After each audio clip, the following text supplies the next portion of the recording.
అందరికీ నమస్కారం. ఏపీలో కలెక్టర్ గారికి ఘోర ప్రమాదం. ఒంటరిగా పడవ నడుపుకుంటూ వెళ్ళి లో పడిపోయారు. పరిస్థితి ఉద్రిక్తంగా ఉంది. అసలు ఏం జరిగింది ఆయనకి అన్న పూర్తి వివరాలు తెలుసుకునే ముందు వీడియోనైతే పూర్తిగా చూసి ఒక సబ్స్క్రైబ్ అయితే చేసుకొని, లైక్ అయితే చేసి నన్ను సపోర్ట్ చేస్తారని కోరుకుంటున్నాను. అసలు విషయంలోకి వెళ్తే ఆంధ్రప్రదేశ్‌లోని డాక్టర్ అంబేద్కర్ కోనసీమ జిల్లా కలెక్టర్ గారైతే మహేష్ కుమార్ గారు ఇవాళ అంటే ఈ రోజునే ప్రమాదంలో చిక్కుకున్నారు. గోదావరి జిల్లాలోని ప్రతి ఏటా సంక్రాంతి సందర్భంగా నిర్వహించే పడవ పోటీల ఏర్పాట్లను ఆయన పర్యవేక్షించేందుకైతే నేరుగా కాలువల్లోకి బోట్‌లో వెళ్ళిపోయారు. అయితే మధ్యలో ఈ బోట్ అయితే అదుపు తప్పడంతోని ఆయన నీళ్ళలో పడిపోయారు.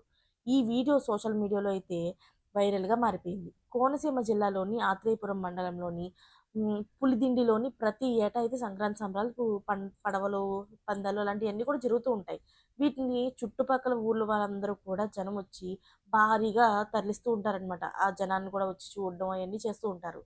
దీంతో ప్రభుత్వం ప్రతి ఏటా కూడా ఈ ఏర్పాట్లను కట్టుదిట్టంగా పరిశీలిస్తుంది. ఈ క్రమంలోనే జిల్లా కలెక్టర్ గారైతే మహేష్ కుమార్ గారు ఇవాళ పడవ పోటీల ట్రయల్ రన్ చేసేందుకైతే అక్కడికి వెళ్లారు. బయట నుంచి చూడకుండా బోట్‌ను స్వయంగా నడుపుతూ కాలువలోకి వెళ్ళిపోయారు. ఆ సమయంలో కలెక్టర్ నడుపుతున్న బోటులోనైతే ముగ్గురు ఉన్నారు. అలాగే చుట్టూ ఇతర బోట్లు కూడాను మత్స్యకారులు, అధికారులు ఉన్నారు. కానీ కలెక్టర్ లైఫ్ జాకెట్ కూడా ధరించారు. అయినప్పటికీ కూడా ఆయన నడుపుతున్న పడవ ఒక్కసారిగా అదుపు తప్పడంతోని హఠాత్తుగాను మహేష్ కుమార్ గారైతే నీళ్ళలో పడిపోయారు. దీంతో అప్రమత్తమైన ఇతర పడవల్లోని సిబ్బంది ఉంటారు కదా! వాళ్ళందరూ స్విమ్మర్స్ వెంటనే కూడాను సమీపానికి ఆయన తీసుకొచ్చారనమాట. కాపాడి తీసుకొచ్చారు. అనంతరం సురక్షితంగా ఒడ్డుకు తీసుకువెళ్లారు. దీంతో నిజంగా పెను ప్రమాదం తప్పినట్టయింది. అంటే చుట్టుపక్కల 4, 5 బోట్‌లో వాళ్ళు ఉండడం బట్టి ఈయన ప్రాణాలు దక్కించుకున్నారు తప్పించి, ఈయన చేసిన అజాగ్రత్త పనుల వల్ల నిజంగా ప్రాణమే పోయుండేది. ఒకళ్ళే పడవ నడుపుకుంటూ వెళ్ళిపోవడం అంటే అది ఎంత ప్రమాదకరం.